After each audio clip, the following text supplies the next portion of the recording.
Hi, everyone. Welcome to Business is Politics. I'm Joseph Lavoie. Today, we're talking about the need to pick an enemy when you are in a campaign. Every campaign is campaigning for something.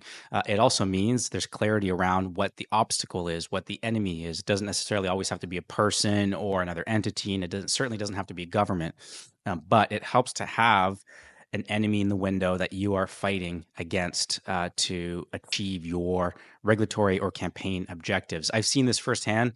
Certainly, if you live in Canada, you've seen the degree to which there has been growing opposition to Canada's carbon tax. For many campaigns across the country, the carbon tax has been framed as the enemy, a tangible obstacle to affordability for everyday Canadians. That doesn't happen by accident. It happens as a result of sustained campaigning and framing around that issue for years at a time.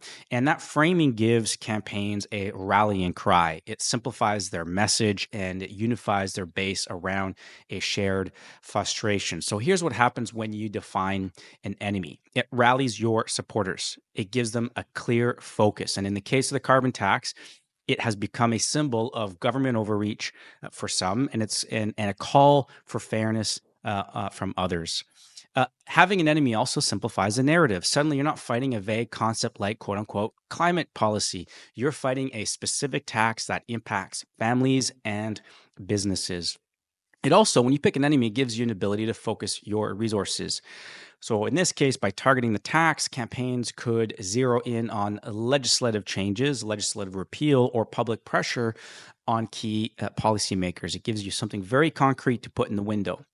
And also, when you pick an enemy, it helps you create a compelling storyline. Every story has our protagonists overcoming the obstacles, often in the form of an antagonist, and the battle becomes about standing up for working Canadians in the context of the carbon tax. It's a story that is resonating right now in this economic and political climate.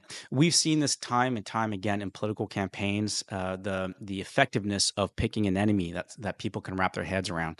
I'm challenging you today to think about in your own campaign environment, in your own regulatory environment, what are the enemies or what is the enemy you can put in the window to rally support around? And remember, it doesn't have to be a person. It doesn't have to be another organization. It doesn't even have to be elected officials. You can be very creative about figuring out what that enemy looks like and running a campaign around it.